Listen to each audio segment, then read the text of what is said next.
السلام عليكم الاخوان، كنتمنى تكونوا بخير. اليوم ان شاء الله كاين الماتش ديال المنتخب المغربي والمنتخب الهولندي. درت هذا الفيديو هذا باش ندويو شويه على التشكيله اللي غادا تكون في هذا الماتش هذه، يعني توقعاتي للتشكيله. صراحه الماتش غيكون شويه صعيب. بالنسبه للماتش، الحاجه اللي غتكون صعيبه حنا كمشاهدين هو التوقيت صراحه، يعني التوقيت مع الجوج. الماتش غيقدر يستمر حتى للخمسة، يعني الا دازو اشواط. صراحه مهم. الانسان ضروري خصو يقاد واحد البروغرام زوين باش يقدر انه اللي خدام الصباح يمشي للخدمه ديالو، فهمتوا، الى اخره. المهم هنا حنا غنهضروا على التشكيله المتوقعه لهذا الماتش هذا.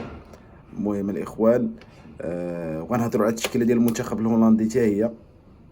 المهم كاين في الماتش غيكونوا واحد الجزئيات بساط هما اللي غيحسموه، والماتش غادي يكون ملعوب يعني على اللاعبين ديال وسط الميدان. انا كنركز على هذه الحاجه هذه.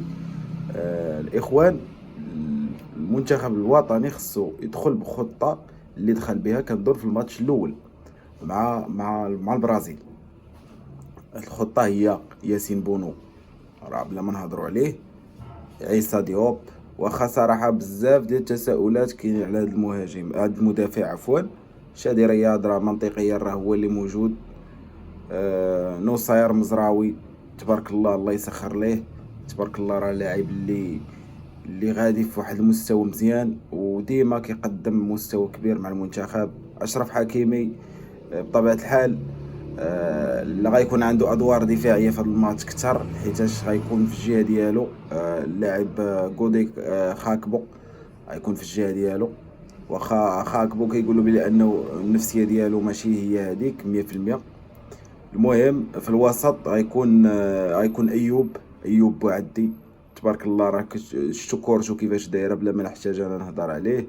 غيكون العيناوي، وغيكون أناحي هو اللي غيكون. في غير واحد التوضيح، أناحي الا كان غادي يكون هو في المباراة رسمي، راه بغينا نشوفوا أناحي ديال جيرونا، بغينا نشوفوا أناحي ديال المونديال ديال 2022، بغينا نشوفوا أناحي اللي غيعطينا مباراة مزيانة. هادشي اللي بغيت نوصل. المباراة الأخرى ديال يعني المباراة ديال اسكتلندا وهايتي، راه أناحي كان قدم مستوى مزيان. كنتمناو أناحي يقدم مباراة زوينة، حيتاش مباراة غادا تلعب في وسط الميدان. في الهجوم راه دياز، محمد وهبي قال في التصريح انه كله ثقه في ابراهيم دياز. غيكون السيباري، وغيكون حداهم معاهم بلال الخنوس، اللي كنقول باللي بلال الخنوس غيقدم مباراه كبيره بحال الماتشات اللي دار من قبل. وكنا ثقه في اللاعبين ان شاء الله في هذه الخطه هذه.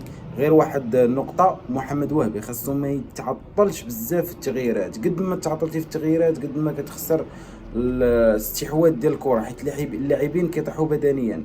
لو كان يعني انا شخصيا كنقول باللي اي لاعب كتشوفيه انت ناقص طاح بدنيا لازم التغيير، لان